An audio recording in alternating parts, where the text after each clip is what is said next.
pass to Johnson. Johnson still going. Dummies again. Johnson gets it away to Brown. Brown goes in to score. Oh, he's serving it down the touchline. Oh, this is unbelievable.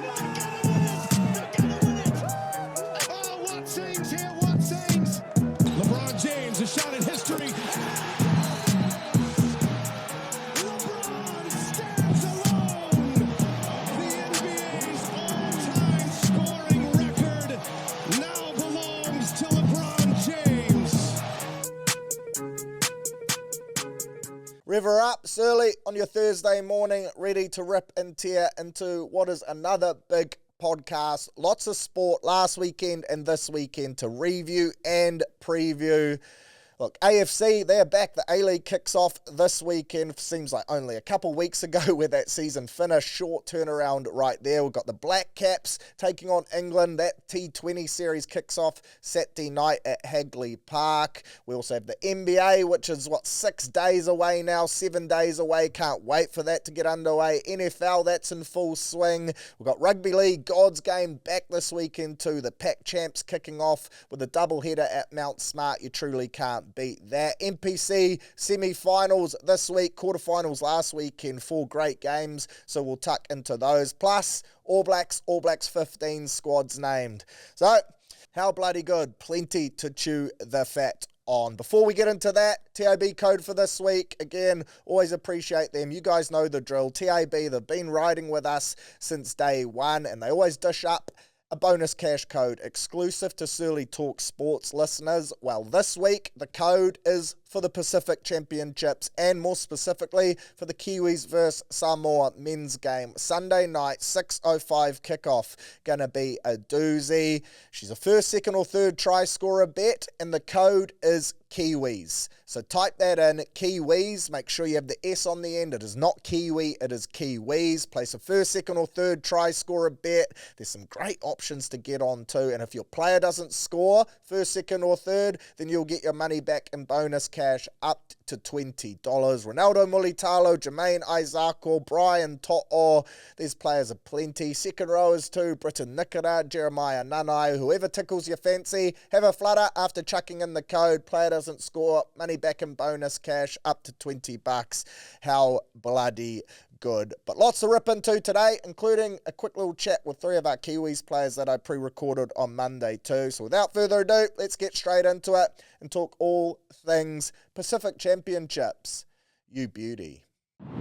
God's Game Rugby League, of course, Pac Champs kicking off this weekend, so plenty of buzz around that. Before we tuck into those games, though, of course, massive week for Warriors fans in both the NRL and the NRLW. And me being me, I'm incredibly biased towards our beautiful club, so let's chew the fat on some signings over the last 7 days that have me excited for 2026 already. In terms of the NRL side, the men's team, AKP, Alofiana Khan Pereira, locked in until the end of 2028. Probably one of the worst kept secrets in a while. This signing had been rumoured for at least a month now, but I'm stoked to see him put pen on paper. He said a 40-minute convo with Webby convinced him that this was the right move to make, and I reckon this is a really good signing for us. He's a genuine speedster, one of the game's great finishers in his limited career so far. He's played 54 games for the Titans, and he scored 53 tries.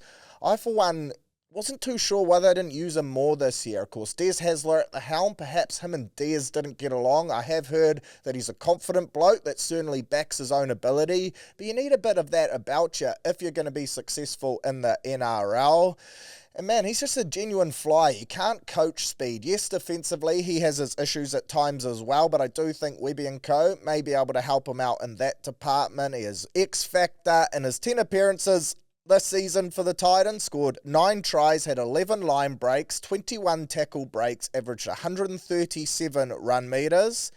That's a big knock from him, and his upside on attack, in my opinion, is worth taking the risk on him. When you look at our wing depth in our top 30 now, geez, we've got some good options. Of course, we've got Roger and Dell already there. Then we've got Hazen Mellors, who's been signed across from the Bunnies. Actually saw him at the club, I think 2 weeks ago now. I knew he was tall. Struth, he is a big human being. I'm talking Xavier Coates-like size, and that is exciting for us. A genuine big body, out on the edges, a great kick target. I'm really keen to see how this youngster develops. And then you throw AKP in the mix with another young gun, Sio Kali, pushing them all as well. You just love to see it. You can never have too much depth in all of these positions. And I think we've got a really nice, well-rounded and balanced squad now. We've recruited well for 2026, and AKP was a great addition to that. Double barrel last name too, so he ticks that box. I think we'll have, 9 or 10 of them going around next year, which for me is a recipe for success at the Warriors. So welcome to the club, lad. I reckon the faithful are really going to get around seeing him just flying down the wing next year, whether it be for the Cup or NRL side. There's still a lot of water under the bridge before we get straight into those debates, but I'm excited to see how he looks out on an edge in Warriors preseason. And hopefully AKP can carry on that insane try-scoring form and do it for us in Warriors colours with that emblem on his left tit. How bloody good. Add to that as well, rumours of Harry Inch signing for the club too. We actually tried to get him last year. If you don't know the story of this kid, so Nelson College, first 15, 2024. He was basically the best player in high school rugby. He's a first 5, went on to captain that side and then also play for New Zealand secondary schools. I believe he came up early this year, toured the club, him and another teammate, and we were hopeful to drag him across to rugby league. Unfortunately, I think he decided to sign a 3-year deal with Tasman, with the Crusaders on development, and then also with the New Zealand rugby development program. So clearly the 15-man code has massive raps on him, and I've actually watched a fair bit of him too, and I can say he is an impressive footballer. He's a strong ball-running playmaker. He loves taking the ball to the line. He's strong in contact as well. Loves a PCM, can get his hands free in contact and offload, plus he's got a really nice long ball, both left to right and right to left. Loves setting up his wingers and putting them in space. He's also really strong defensively too, doesn't shy away from contact, and that leads me to believe he's going to go really well in rugby league. I think personally, his highest ceiling would be like an Ethan Strange type of player. I think he's going to be a ball-running 6. He played 10 and 12 in rugby, more 10, but I don't see him as a genuine 7. He's got a good boot, good goal kicker, has a nice drop kick on him too. Saw him bang one out from about 40 metres, a drop kick in a game to win Nelson College a game in their quadrangular tournament. But I see him more as a 6, a ball-running 6 that can also ball play. I reckon he's going to prove to be a really astute pickup for us. It's also an exciting time for the club just to show that some of these young lads now, these young rugby boys, they are seriously looking at rugby league as a great option. And this is about as big of a pickup in terms of schoolboys as we could get. So shout out to the Warriors. We went hard to get this bloke, and now it looks like maybe, 9 months later than we'd hoped, we've actually got him across. So I'm really keen to see how he develops over the next couple of years. I'd imagine he'll play a bit of SG ball and cup footy, maybe max next year, and NRL maybe in the next 2 to 3 years, if he progresses as quickly as I would hope, and the club would hope, I'm sure. But welcome to the Wars, Harry Inch, if that indeed does get announced shortly. Still not 100% confirmed, but look, these murmurs don't come from nowhere, and I don't believe he's been with the Tasman side for the last couple months in the NPC, and their CEO said he wanted to pursue other avenues, so surely all signs are pointing there to Mount Smart. Then across to the NRLW, and what a week for our Wahine, raiding the championship-winning Broncos of 3 of their superstars. We picked up playmaker Gail Broughton. Her combo with Patricia Maliepo is going to be deadly next year. Then we picked up hard-running and hard-hitting prop Anita Nuasala. Her and Lo Titi in the same 4-pack is scary hours for the rest of the comp next year. You do not want to run into either of those two. And then last but not least, we just go and pick up as well the MVP of the grand final, who set the record for the most tackle breaks in an NRLW game, the blockbusting centre, lining up for the Kiwi Ferns this weekend in Malihufanga. So good to see, and we still have one more big name signing announcement to come as well, but awesome to see these superstars all coming home in a quest to win the Warriors, the NRLW comp, and the club their first premiership in NRL or NRLW. The race is well and truly on, and I can't wait to watch this team next year. Man, it is so exciting. Positive things coming out of the club. We keep going from strength to strength. The Youth Pathways program is so strong too. 2026 can't come around soon enough. But jumping across to the Pac Champs, of course, that goes down this weekend. Was lucky enough to head into Kiwis camp on Monday morning. That was their first morning together as well. They were doing their team photos. They were all shaking hands, reintroducing themselves to each other. A lot of the squad very similar to last year. Couple new faces in the mix though too. I will say vibes were high. Plenty of joking going around. There's some characters in that team. And holy shit, a Nelson, a Sofa Solomona, and Xavier Willison, two of the biggest humans I have ever seen. Man, we have some size in this team, and we're going to need it too, taking on stacked Samoa and Tonga teams. I'll actually insert some conversations in the next little gap post talking about these games that I had with Erin Clark, Chance Nickel Klukstad, and Keano Kini. You may have already seen the Keano Kini one on my socials, so feel free to skip that one, but Erin Clark, Chance, haven't pumped those out yet, so I'll chuck them in. Interesting, just casual chats with the lads as well. But on to this weekend's game, of course, the men's side taking on Samoa at Mount Smart, and the women's side taking on Toa Samoa as well. A bit of a double header. Should be a great game, really good atmosphere too. I'm thinking the Samoan fans will show out in massive numbers, as should the Kiwi fans. The Samoan men's side is stacked. This game could go right down to the wire. Of course, Tonga with the week off. They're currently in camp in Tonga, so cool to see, the young Warriors lads over there getting amongst it, Leka and Demi. But geez, this Kiwi-Samoa game, this is honestly bums on seats, and I'm really excited for it. In terms of the Samoa team, at the back, they have the great man RTS Tuivasa Step playing on his home turf. He'll be in for a big performance. On the wings, Maritau Langi and Brian To'o with a centre pairing of Isaac Tango and Dean Mariner. No Taylor May in the centres, but he's not listed in the 17 or on the extended bench either, so perhaps he is injured and wasn't available. On the other wing, Bizza, Brian To'o, fucking meter eater, PCMs of doom. And I have it on good authority. They had the Fan Fest on Tuesday, and he hung around for hours after signing autographs. Seems like a heck of a bloke, and that is just another proof of that. And the halves, Blaze Talangi and Jerome Luai, a great halves pairing right there. You got the Young Panthers 6 and the ex-Panther in Luai to lead this team around. And the forward pack, props, Josh Papali and Payne Haas. Doesn't get much bigger than that. Payne Haas, of course, on debut for Samoa, fresh off winning a grand final, so he will be up and about. Then you chuck in a Junior Polo at lock, and this is one of the biggest trios that you could possibly pick. In the second row, you have Jeremiah Nanai and Jaden Sewer, and then at 9, the Ball brother, or one half of the Ball Bash brothers, of course, both ex-Warriors now. They call him the Bald Eagle, but he's left Manly too.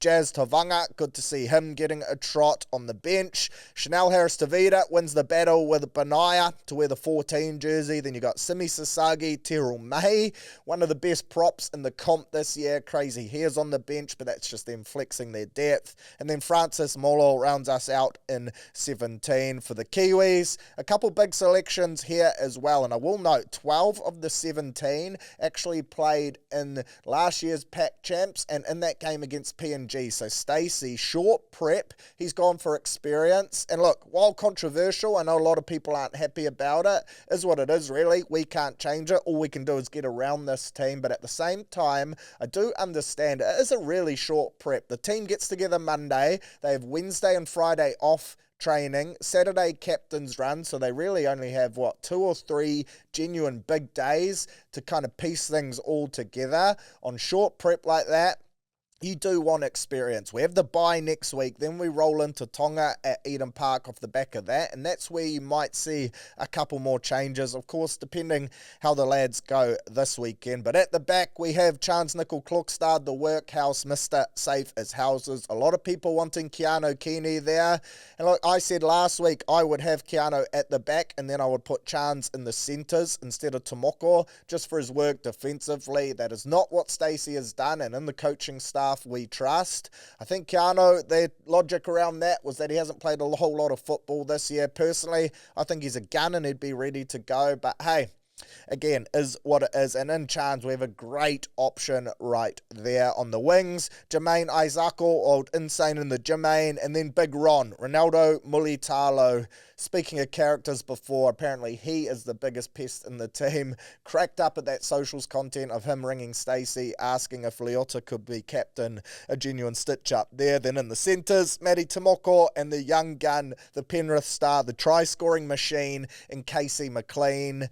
Alliteration there, rhymes a little bit too, so you best believe that's enough for him to get on my bet slip. More on that shortly, but excited to see him in the centres and pairing up with Ronaldo. That gives us a deadly strike edge right there. And the halves experience, Dylan Brown, Kieran Foran. Yes, DB hasn't played a lot of code this year, but look, he always looks classy whenever he does get the opportunity. And Kieran Foran, he's no Jerome Hughes, but I'm stoked to see him there. One of the GOATs of the Kiwi jersey, such an inspirational leader on and off the paddock. His impact on this team is going to be massive, and he's a bloody good player as well. You know what you're going to get with Foz. Body on the line, tough as shit. He'll take some dings on attack to deep into the line, throw some nice balls, set up his outsides. Plus, he will tackle his dick off, and he won't shy away from the contact against this big Samoa pack. So I love having Foz in the 7. Forward pack, Fisher Harris and Leota, the Bash brothers at prop. How bloody good. Second row, Britton Nikora and Isaiah Papali'i, who gets the start there.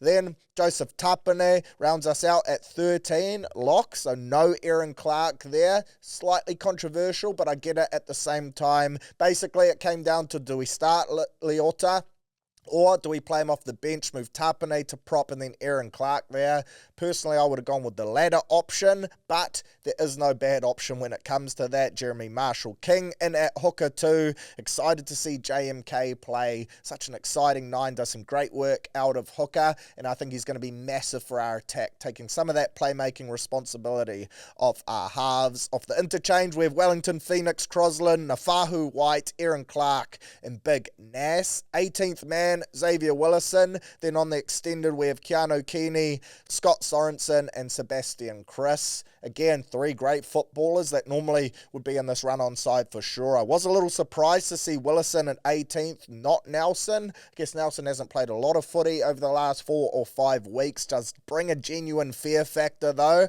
I just thought Willison was so good in his last 2 games in helping the Broncos win this premiership. But extremely excited for this game. Geez, both teams just stacked on paper, and there is going to be some massive contacts, some massive matchups, some exciting outside backs too. Both teams with so much strike, so much leadership, and that battle through the middle is going to be absolutely mouth-watering. Fisher Harris, Moses Leota, Joseph Tapane, Nafahu White, Erin Clark, Nelson Asafa Solomona up against Josh Papali, Payne Haas, Junior Bolo, Terrell May. Holy crap. Some of the contact in that, she's going to measure on the Richter scale, and that is going to have the stands rocking and the fans into this one. So up the mighty Kiwis. Hope we can get the job done there. Then, of course, the Kiwi Ferns. They will take on Whetu Samoa. Kiwi Ferns side stacked. Api Nichols, Abigail Roach, Melehu Fanga, Taisha Ikanasio, Patricia Maliepo, Ray C. McGregor in the backs. And then the forward pack, Georgia Hale, arguably the GOAT of the Kiwi Ferns. And you've also got Shakira Baker, Brianna Clark. Good to see so many Warriors ladies in there with Ivana Lautiti and co off the bench too. I'm thinking this one's going to be one-way traffic. Cricket score kicks off Sunday Arvo 3:35 p.m. at Mount Smart. I reckon we just do a number on this pretty inexperienced Whetu Samoa side. Also in the men's comp, in the second div, I think we have Fiji taking on the Cook Islands too. So Fiji, still with players like Dream Bulla, Sonia Taruva, Semi Valame, Renikama. There's Tuikama Kamitha in there as well, so there's some household names. Cook Islands, not quite as stacked, but they still have their skipper, Kale Iro. They have Brad Takarangi, who's still going around. Love to see that. Ex-Warrior Pride Pedersen Robati, Brendan Piakura. So they won't exactly be a walkover. Do expect Fiji to be too strong in that game, though. So good to have International Rugby League back on our calendars as well. I think the Ashes, when does that get underway? A couple weeks away now between Australia and England. It might even be next weekend, potentially. When is that first game? Just looking it up now as I yap. Looks like it is a couple weeks away still. Then, of course, Samoa Tonga next weekend over in Brizzy. Let's get busy. And then the weekend after that, Kiwis Tonga at Mount Smart. That is going to be huge. So up the mighty Kiwis. The key is well and truly in the wee. And hopefully we can kick it off this weekend with a win against Samoa and what should be an unreal clash either way. How bloody good. We've got the Dalian lock of the year, Erin Clark. Is that buzzy to hear, bro? Like, what a year it's been for you. Yeah, it's a bit surreal still, bro. Still a pinch yourself moment. But yeah, just couldn't have done it without my teammates, to be honest, bro. They backed me the whole way, and I'm just lucky enough to get an award, but it should go to a lot of people. Yeah, you're a humble man. How's the body, bro? Obviously a long NRL campaign. You've had, 2 or 3 weeks off, and now you go again. Are you just coming right, and now you're a bit refreshed? How's it feel? The last couple of weeks, Balin, our trainer, has been training us. So body still hasn't been rested, but I like it that way, bro. Yeah. It's the job we do, and I enjoy it. So. Made your debut last year for the Kiwis, lacing up again this year. You're excited, maybe like a bigger opportunity off the back of what a year you've had? Yeah, bro. Whatever the coaches want, I'll do. Whether I play, whether I don't, I'm just happy to be in camp, bro. These camps are the best camps to be a part of. Great bunch of boys, great coaching staff, and just good culture behind it. And I've been looking forward to this the last few weeks, bro. Yeah. What's it like pulling on the new kit? It looks pretty flash, but I can imagine every time you pull on the black jersey, it's pretty special, right? Special, bro. It's more than just a jersey, more than just me. Like, carrying my people, where I'm from, my family, and that's me to a T. I love representing my culture, and what a way to do it. There's been a lot of chat, no Jerome Hughes in the team. Now, a couple times this year, you dropped the ball on the boot. Have you put your hand up to Stacey and just said, you could be a potential kicking option there last tackle? That's the first thing he said to me. He said, mate, you're not a kicker. No you kicking? just run the ball. I said, bro, if they're going to pass me the ball, I'm not going to turn it down. Exactly. And it went pretty well. I was wondering if it was a tactic. Was it just off the cuff? Nah, I needed to get my kicking meters up on my stats, so I just tried to... Rate it. Show off the skill set. Well, appreciate it, bro. Go well, eh? Legend, man. Cool. All right, joined here by Chance. He's got the new kit on, bro. What do you think of the new jersey? Dynasty always cock, eh?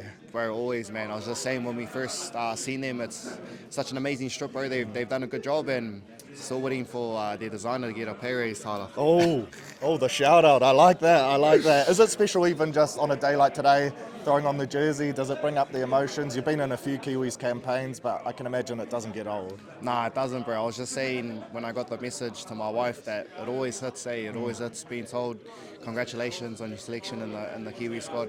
It's an honoured moment and a proud moment, and it's cherished. Like, all of these fellas here are my best mates, and I get to reconnect with them and build new memories. So it's always an exciting time putting on this black jersey. I was talking to Keano about it because it's quite a quick turnaround in terms of you guys meet up, today, you play on Sunday. How much of it is about connection rather than like gameplay? You guys are the best of the best. That stuff kind of comes naturally. Is it more about off-field and just standards and what it means to wear the Kiwi jersey? Yeah, it's all about that stuff. I feel like in camps like this, especially when you don't have long together, it's about keeping things as basic as possible and just enjoying each other's company. It's already been a good night with the boys. Yeah. We've enjoyed catching up, and I think there's going to be a few card games going around for the rest of the week. So I know Ronald owes the boys a few coffees. Hopefully get those ticked off the box. Right, there are a few characters in this team, mate. Like obviously Big Ron, as he called himself, is one of those. Who else are like the characters, the pests in the team, the ones that bring the NO off field? Probably. Because you're a bit of an NO guy. Nah, not me, bro. Probably Jeremy Marshall King. Yeah.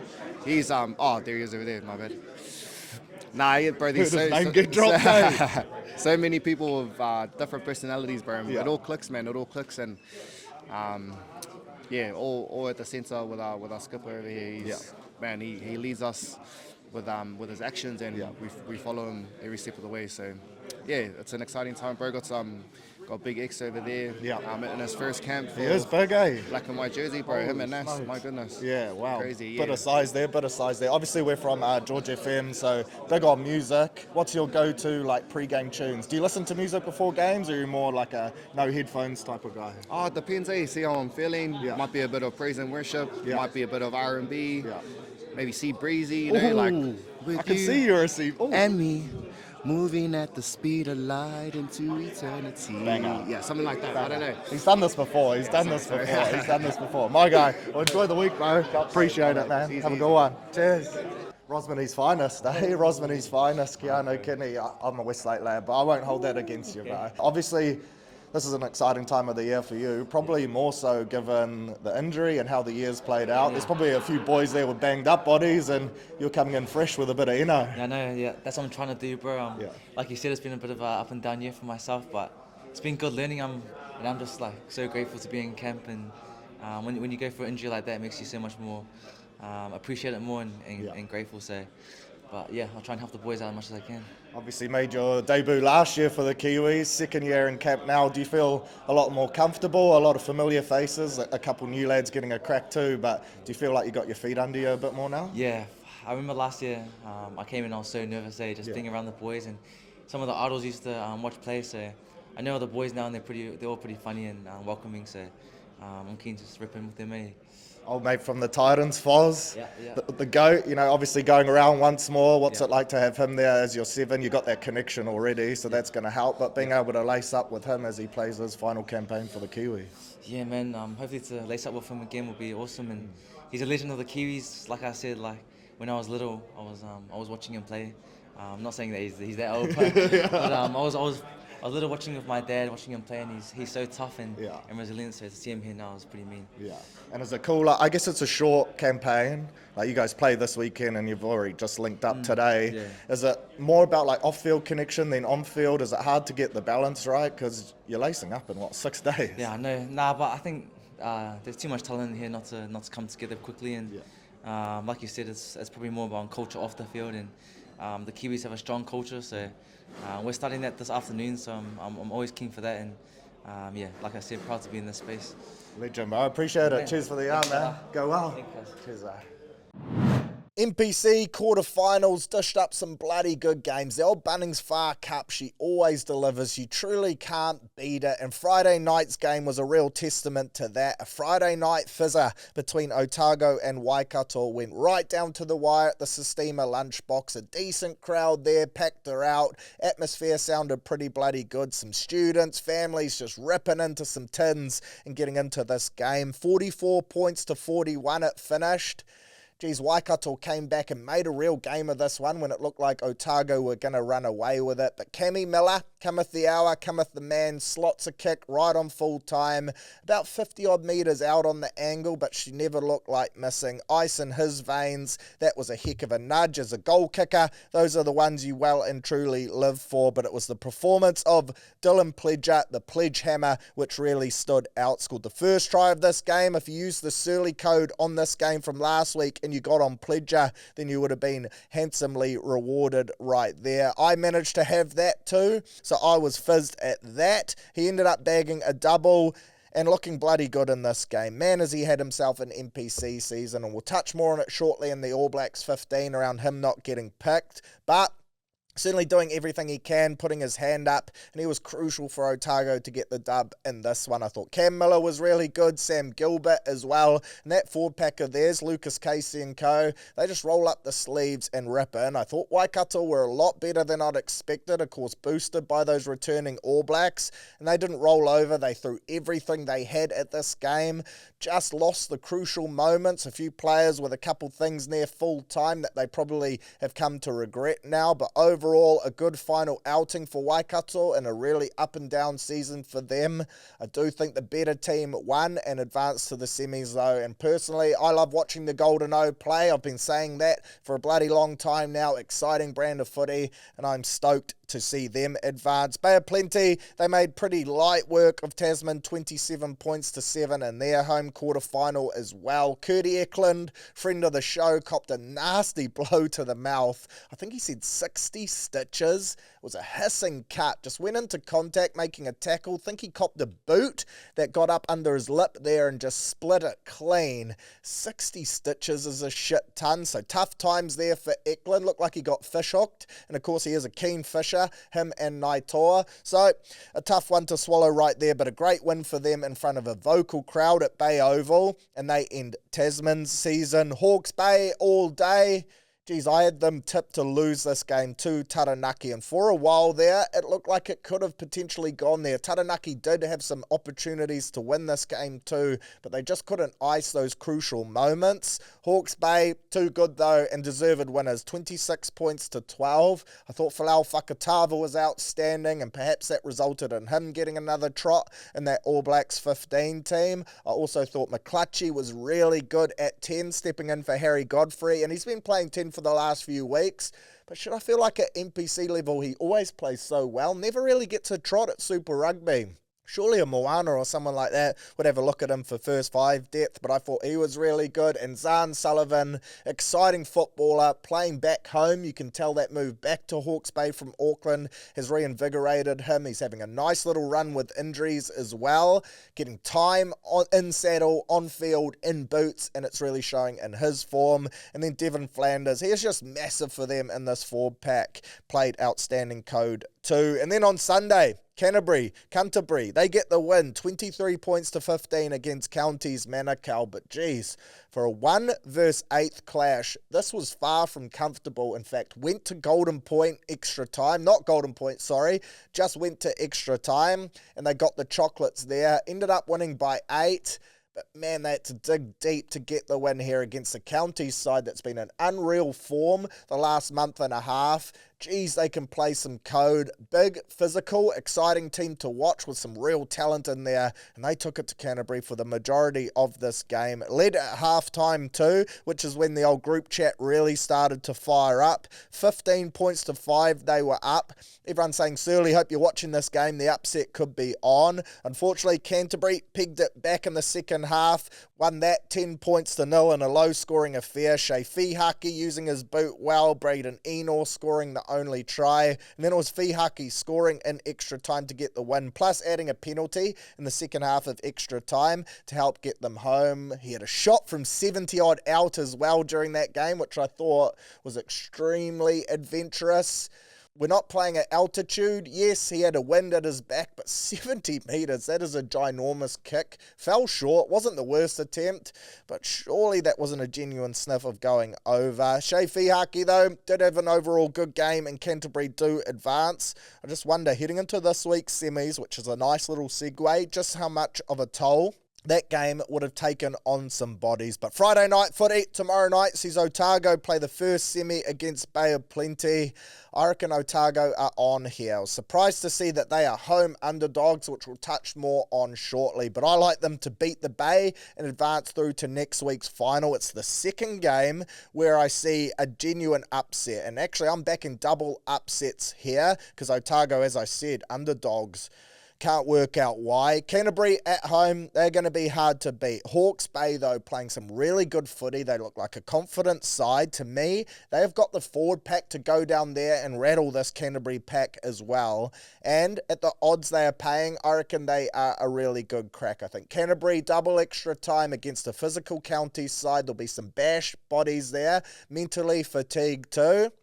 And I just don't think they've looked as convincing over the last few weeks. They drew with Northland as well, heading into finals. So I reckon there's a little sign of fatigue creeping into their game. I think Hawke's Bay are peaking at the perfect time, and they could get the victory in this one. So really excited to watch these two games, and I'm hopeful Hawke's Bay can get up and then they would head to Otago for the grand final. I reckon that would be a bloody good watch. But the Bunnings Far Cup, she's down to 4 teams. The cream has risen to the top, and I'm keen to tuck my teeth into those. All Black squad for the Northern Tour, pretty standard stuff there. Some big games coming up on this tour actually, and you can tell Razor, he has prioritised just getting the dubs, securing his job. There's a lot of chat around the coaching staff and the inconsistencies of the team this year. So he wants to go 4 from 4, Grand Slam, clean sweep, a bit of an altered Grand Slam, but if you go the 4 from 4, then we will count it. Of course, we play Ireland first in Chicago, then we head to Scotland to take them on at Murrayfield, then we head to Twickenham to take on England, and Cardiff to take on Wales. So 4 blockbusters right there.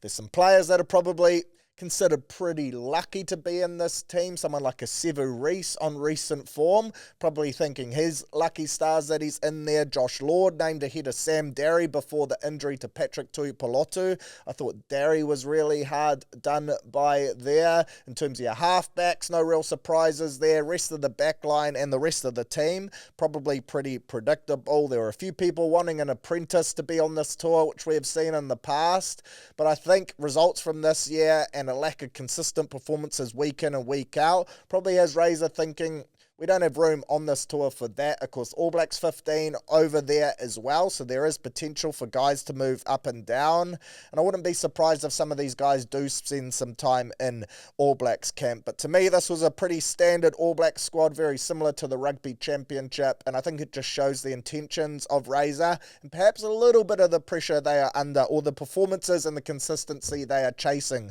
by picking a very similar squad. The All Blacks 15, to me, this was a pretty interesting team. I personally expected a couple more bolters, especially after Razor came out after naming the All Black side and said that there were going to be a few genuine ones. So I was expecting a Dylan Pledger, aka the Pledge Hammer, or maybe a Lucas Casey, someone like that.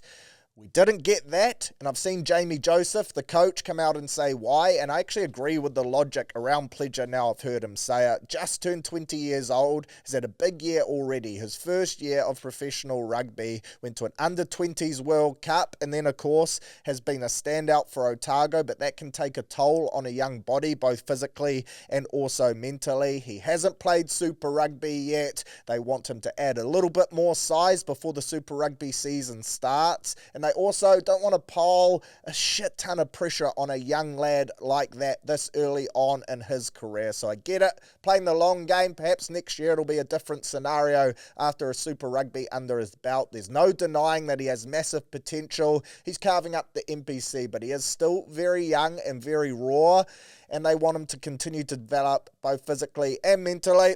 So I get the logic around it. And in Folau Fakatava, Xavier Rowe and Preston, we do have some very good options there at 9. I was shocked. Folau Fakatava, only 25 years old. He is the youngest of those 3 halfbacks in that team. He seems like he's been around for ages, and for some reason I thought he was 28, 29, possibly even pushing 30. The bloke's playing with no ACLs in each knee, but he is playing some insane form. And man, has he been loyal to New Zealand and to the All Blacks. 2-test All Black, but hasn't worn the black jersey in a long time. He could have gone back to play for Tonga and co, but he's decided to stay here, grind, persevere. And look, he's getting rewarded, and fair enough too, playing some good code, as I said. So well done to him. I just thought, in particular, the midfield of this team, I really didn't get some of those selections. There's guys there that are experienced, but they're at the back ends of their career. David Harvey and co. I thought there was an opportunity, really apart from Daniel Rona in the midfield, to blood some young talent. What has AJ Lamb done all of a sudden to just completely drop out of both of these, the All Blacks and the All Blacks 15 mixer over the last season? I thought maybe a Xavier Taele, someone like that might get a trot too. Let's bring through some young blood. Not to be though.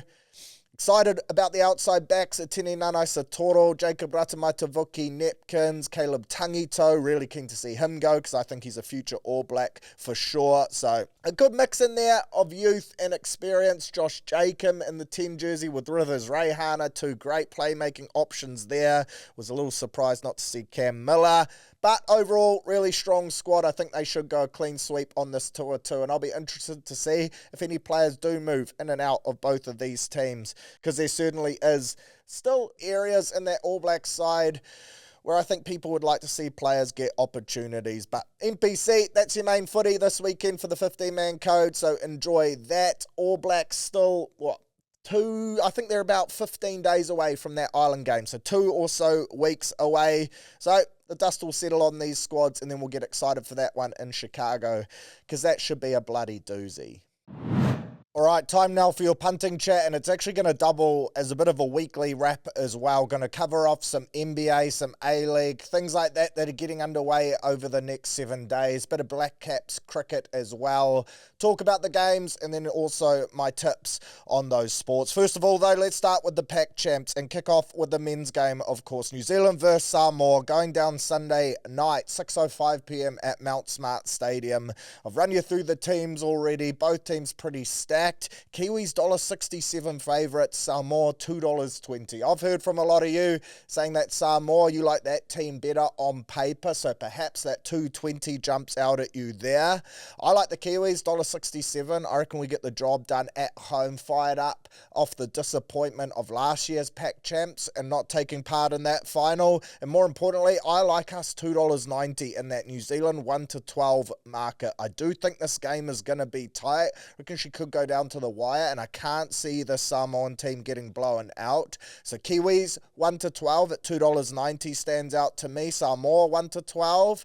If you like that option, you want to back the Toa to get the dub, but you know that we won't get pumped either. $3.25, some real odds for you there. In terms of try scorer markets, Ronaldo Mulitalo, he's your favourite, $1.94. The other Kiwis winger, Jermaine Isako, $1.98. Casey McLean in the centres, he'll be popular at $2.35, made his Kiwis debut last year against PNG, scored plenty. Him and Ronnie together, Big Ron on that edge. I reckon they're going to be deadly, so I don't mind comboing those two up. Chans at the back, he's paying $3.20. Matty Timoko, $3.20 as well. In terms of some big boppers, Britain Nikora, second rower, punching a line, $3.60 for him. I don't mind that either. And then when you look across at the Samoan team, Payne Haas on debut for Samoa, fresh off a grand final victory, paying $5.25. Rugby league sense, don't mind him at all. Brian To'o,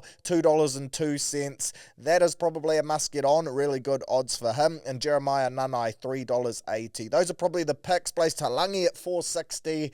Shit, are there some good try scorers in this game, to be fair. My same game multi for this one, I'm going to go the Kiwis by 1-12, leverage that $2.90, and then I'm going to go Ronaldo Mulitalo and Casey McLean. Why not? Let's back in that edge to do some damage. $11.29. Love that. And for my first, second, or third try scorer option, using that code Kiwis, that is the promo code for this week, of course. I am going to chuck that on Casey McLean as well, paying $4.60, and hopefully he can salute nice and early for us, and then we can ride home. The outcome of this game, Brian To'o at $4.10 will also be extremely popular, I am sure. And there's some good odds to be had in that market. This game is going to be a doozy. I reckon it's going to be bloody close as well. And up the mighty Kiwis. The Kiwi Ferns, massive favourites in their game against Samoa too. And I think for good reason. They're going to pump them. Plenty of try-scoring opportunities in this game as well once the markets are out and I've crunched some numbers. So I reckon go wingers, go centres, Mele Hufanga and co, jump around them. Geez, I reckon cricket score on ways in that clash. So hopefully we can make some coin off the back of that as well. Jumping across to the NPC, really surprised to see these odds for these two semi-finals. And personally, as I alluded to before, I reckon upsets are on in this one. So, of course, the Friday night game is your first one. That gets underway at 7:05 p.m. down at the Sistema Lunchbox. Otago taking on Bay of Plenty. Otago, $2.05 underdogs. Bay of Plenty, $1.72. Bop, I reckon they're a bit battered and bruised. Yes, Otago were in a tough physical clash against Waikato that went right down to the wire, but I reckon under the roof, at home, big local turnout. How could you not get out and watch that game after watching them win in such dramatic fashion last weekend? I reckon that all goes in their favour. And $2.05 head-to-head is extremely appealing, as is the 1-12 of $3.15. so we'll be jumping on there. Try scorers, I think the Pledge Hammer, he has to be on your bets. Dylan Pledger, of course, not named in the All Blacks 15 for reasons as cited by Jamie Joseph, and fair enough too. Already covered that box and that whole controversy, but I think he bounces back and scores this weekend. Jonah Nariki, let's get freaky, also a really good option. Lucas Casey, if you want to extract a little more value, but perhaps you don't get carried away. Otago 1-12 into the Pledge Hammer and Nariki for your same game multis. That'll be a bloody juicy return. And then on the Saturday, Hawke's Bay, 290 dogs down in Christchurch, taking on Canterbury, $1.40 favourites.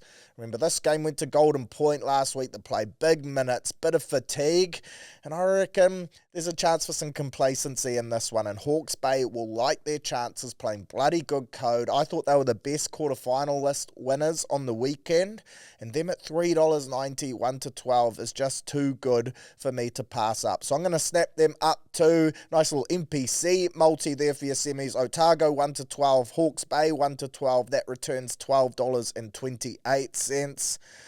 Jeez, I reckon too good for me not to have both of those on my slips. And I'm going to multi them up. I'm going to have them singly, and then I'm going to multi them up as well. How bloody good is that? Then onto your other sports. T20 cricket gets underway Saturday. Black Caps versus England. We're taking them on in 3 T20s. We've got Saturday and Monday at Hagley, and then next Thursday night, Eden Park. A week from today, I will be at that. Bums on seats, few tins, take Friday off work, book her in, and let's have a send. Couple pre's at full time as well. See you there.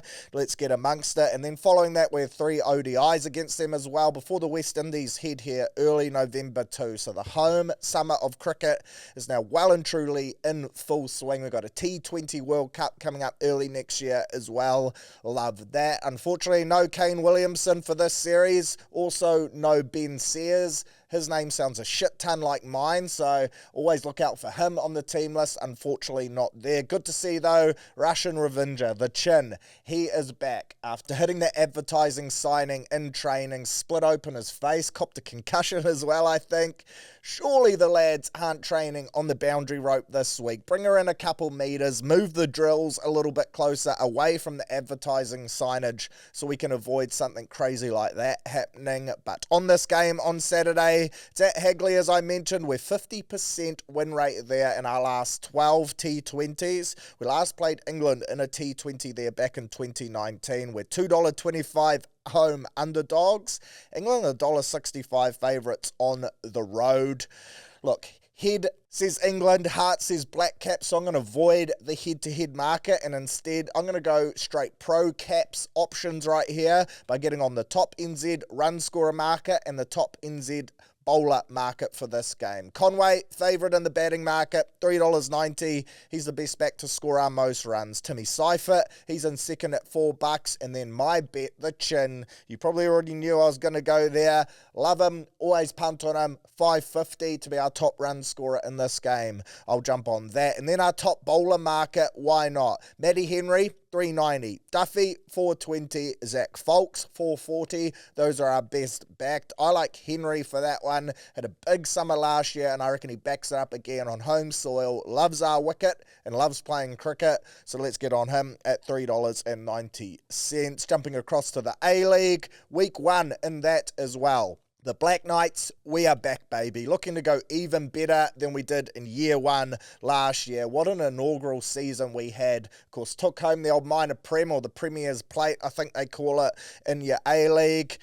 Unfortunately bowed out in the semis, actually to this week's opponents, the Melbourne Victory, so surely there's a bit of bad blood and the lads are fired up to avenge that one. But we head into this week actually tied as your top favourites to take out the comp in the overall futures market. We're paying $5. Last year's champs, Melbourne City, also paying $5. Then you got Sydney and Melbourne Victory, your next 2 favourite teams after that to round out the top 4. But great to see. AFC expected to have another huge year. Lineup pretty settled. Not too much crazy roster movement there. We got the real Sale back in goal too. So excited to see him rip in with gloves right in front of the port too. I'm sure they will get around him. game. This week, we kick her off away from home against the Victory. They are $2.35 favourites. We're $2.80 underdogs. I'm expecting some bad blood, of course. First week, I think we bet them 1-0 over there. Then they came over here, bet us 2-0, the bastards, and ended our season prematurely. So revenge time. Hopefully we go over there and get the dub. Take the AFC, $2.80 head-to-head on the road, on your multi to start with a bang if you like to back your heart. If you want to go more head, AFC or draw, the old double chance, $1.57. I reckon that's a good multi-leg as well. You still get the patriotism of backing our boys, but you get the insurance of the draw, which I think could be really likely in this one, especially in week 1. Don't expect high scoring. We are on the road, so the odds are stacked a little bit against us, but still a bloody good football side, fueled by wanting to right the wrongs of last year. NFL this weekend, I like the Steelers to beat the Bengals on Friday. Steelers going bloody well, actually. I like the Rams to beat the Jags in a tight game in London, actually, early Monday morning, 4:30 a.m. So set the alarms for that one if you're a pigskin tossing purist. I like the Pats to beat the Titans. My Browns, I reckon we get a win this week. Another win. How good. Up against the Dolphins. Wins are few and far between for us Cleveland fans,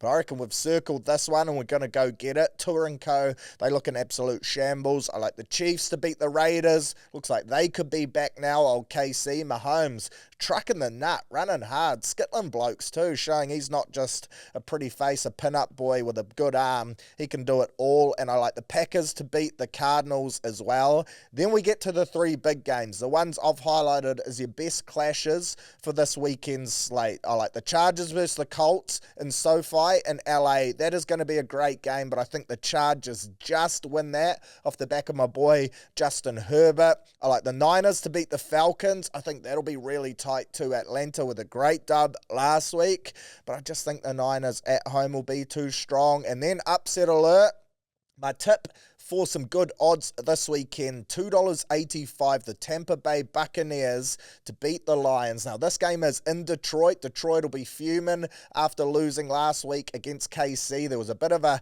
push and shove post-game too. That one was a heated affair. Lots of people blaming the refs for Detroit not getting the win there. So they will be fired up and back at home. But I just think the Bucs running hot at the moment. Baker Mayfield, arguably MVP of the season so far. He's put the team on his back. He's got a solid roster around him too, but I like them at $2.85, a confident side, and I reckon they can get the dub on the road. The comp is wide open this year. I actually never thought after 6 rounds, the 4 teams with the best record would be the Bucs, Packers, Colts, and Steelers. The Packers, out of those 4, probably the only 3 teams I would have had in the top 4.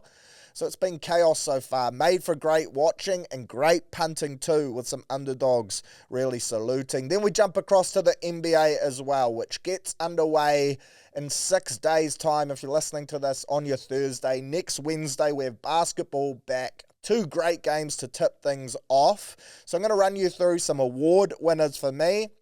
And then next week, we'll get into your regular season points, rebounds, assists, all that type of stuff. But let's jump straight in. MVP, some futures bets. If you like jumping on these like I do, it really does add a bit of spice to the season. You get to ride it home across the course of the duration. Also then, you find yourself drafting these guys in your fantasy teams and really getting invested. So my MVP for this year, well, Joker and SGA, they're your co-favorites at $3.50. Follow them by Luka at $5 and Giannis at 15s. I think Giannis is going to go big for the Bucks just with all this chat around him, all the trade talk. Was he going to New York? Was he not? He certainly doesn't seem 100% happy in Milwaukee, and perhaps he wants to move on. I don't expect the Bucks to be very good this year either. They did just sign his youngest brother in an attempt to try keep him happy, and I believe it's the first time 3 brothers have been on the same roster in NBA history. So the Bucks doing everything they can, putting food on all of the Antetokounmpo's plates to try and lock him in. But my MVP pick for this year, I'm going to go with Luka Doncic. He looks fit. He's lost weight. Yes, I am a Lakers guy because of LeBron, so I am biased, but it is that because of LeBron bit which really gets me thinking that Luka could be in for a shot for this. Of course, LeBron, he's going to miss opening day for the first time in his 23-season history. And I don't think this injury is major, but I do think that he is going to miss more time than usual this year as the Lakers and LeBron look to prioritize finals time. They've got a guy now in Luka that can win them games when Bron isn't out there on the floor. So I think he's going to miss more than usual. It sets the scene for Luka in a team that is highlight every night, always on your big primetime games to really steal the show. In his 5 games for the Lakers that he's played without LeBron last year, he averaged 30.4 points, 10.2 rebounds, and 8.8 assists. It's a small sample size, only the 5 games, but those are MVP numbers for me right there. I think the Lake Show is going to be better this year, so I got Luka as my MVP. I can also see a world where Jaylen Brown puts up massive numbers for the Celtics without Tatum. He's averaged 27.3 points, 7.1 boards, and 3.9 assists in his 39 games without JT, but I'm just not sure the Celtics are going to be a major presence. So I'm going to go with Luka at $5. JB at 26s though. Not a bad outsider right there. Rookie of the Year, Cooper Flagg. He's your favourite at $1.50. Ace Bailey, the young Jazz prospect who's looked unreal in preseason. He's paying $8. And as much as I would want to get on Ace, I just think Cooper Flagg is going to win that one. Same as defensive. Wemby, he's your $1.50 favourite. Chet at $8. But I just can't see a world where this alien-like player in Wembanyama doesn't win Defender of the Year. He's basically 9 foot tall. They've come back saying he's grown in the off-season. He's now gone full monk mode as well. So I think he's going to be shot blocking left, right, and centre. 6th man of the year, DeAndre Hunter is your favourite at $8. Naz Reid at 9s. Peyton Pritchard at 10s. Jordan Clarkson at 11s. And he is my pick. Now on the Knicks. I think the Knicks are going to be really good this year. New coach as well. We'll get to that shortly. But I like JC, fresh from the Jazz, to come off the bench as a spark plug and a shooter for the Knicks and score plenty of points, and that could get him the job done. $11, good odds too. Long shot, $31. TJ McConnell, but I'm not sure if he's going to qualify.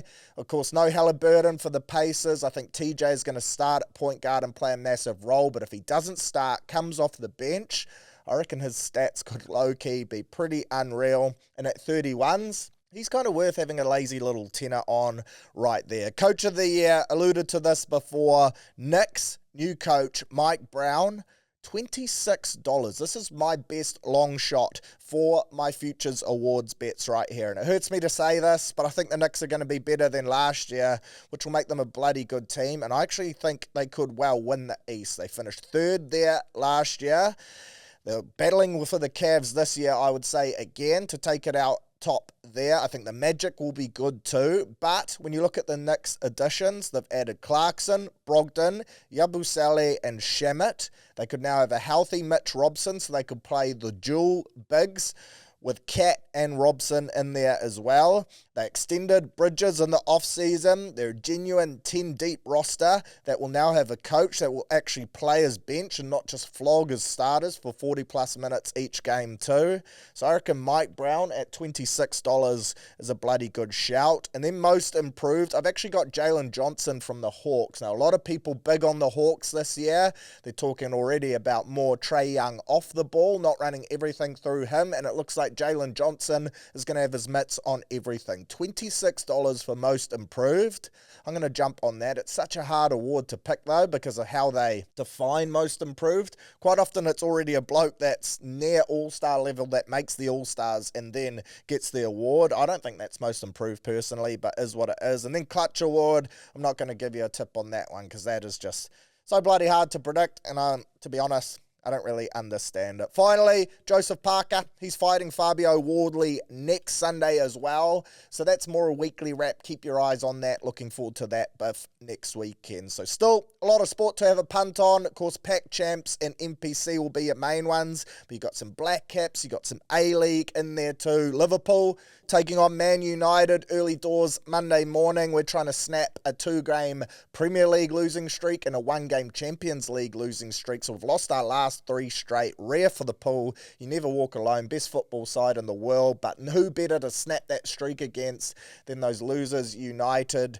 Shout out to Nick and those other United fans that have been in my DMs saying that you're going to continue the streak. Hopefully that is not the case. It's all good banter, but I would love to see us get the win at home. Surely the boys salute. Plus we've got some NBA and NFL to look forward to too. So all go. Remember the code, Kiwis as well, and good luck on the punt if you're having a flutter at the TAB this weekend. Get around them because they get around us. Green ticks on bet slips, baby. That's what we're all about. Right, that's us for another week on the pod. As always, hope you enjoyed it. Cheers again to our sponsors, our partners in the TAB. If you're having a flutter this weekend, please do so responsibly, but do so through the TAB to show them our support. Remember to use the code as well, Kiwis, first, second or third try scorer. Place a bet up to $20. Your player doesn't score first, second or third, you'll get your money back in bonus cash. Limit of 1 per customer. Busy weekend for me. Probably going to head along to that game on Sunday as well between the Kiwis and Samoa. So looking forward to that. Otherwise, catch you back here, same time, same place next weekend. Enjoy all the sport. There's plenty on it. Up the Caps, up the AFC, up the Kiwis, NBA just around the corner. Joe Parker next weekend. Fire up. How bloody good.